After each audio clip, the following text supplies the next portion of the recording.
Quality और consistent performance के लिए सिर्फ सिल्वर पंप्स एंड मोटर्स, नाम याद रखना।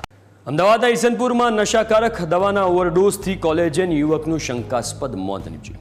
પ્રિન્સ લક્ષ્મણ કુમાર શર્મા નામના યુવકનું નશાકારક દવાના ઓવરડોઝથી મોત થયું.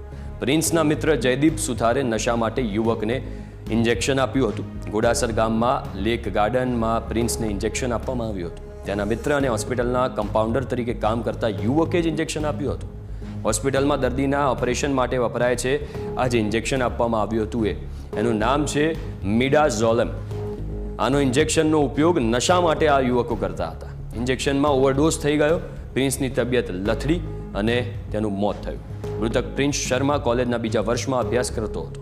યુવકને હોસ્પિટલ ખસેડવામાં આવતા તબીબોએ તેને મૃત જાહેર કર્યો. સમગ્ર ઘટનામાં 6 ડિસેમ્બરના રોજ યુવકનું શંકાસ્પદ મોત થયું હતું. પ્રિન્સનું મોત થતાં ઈસનપુર પોલીસે અકસ્માતે મોતનો ગુનો નોંધ્યો હતો. આ કેસમાં પીએમના પોસ્ટમોર્ટમનો રિપોર્ટ આવ્યા બાદ ગુનો નોંધાઈ શકે છે. मेरे को ये डाउट है कि इन्होंने उसको मारने की साजिश की है जयदीप सुथार ने, और उसको क्या नाम से ये हाई डोज दी तो वो खुद कंपाउंडर था, खुद डॉक्टर के पास में वो काम करता था हॉस्पिटल में.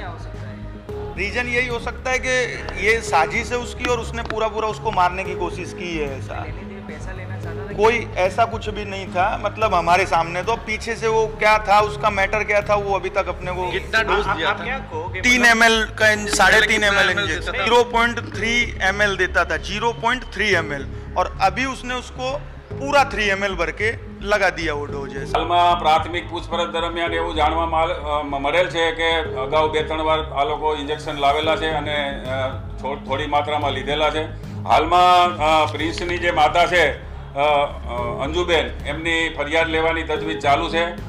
જયદીપ સુથારને રાઉન્ડ અપ કરવામાં આવેલ છે. હાલમાં એ તમામ પાસાઓ પર પૂછપરછ ચાલુ છે.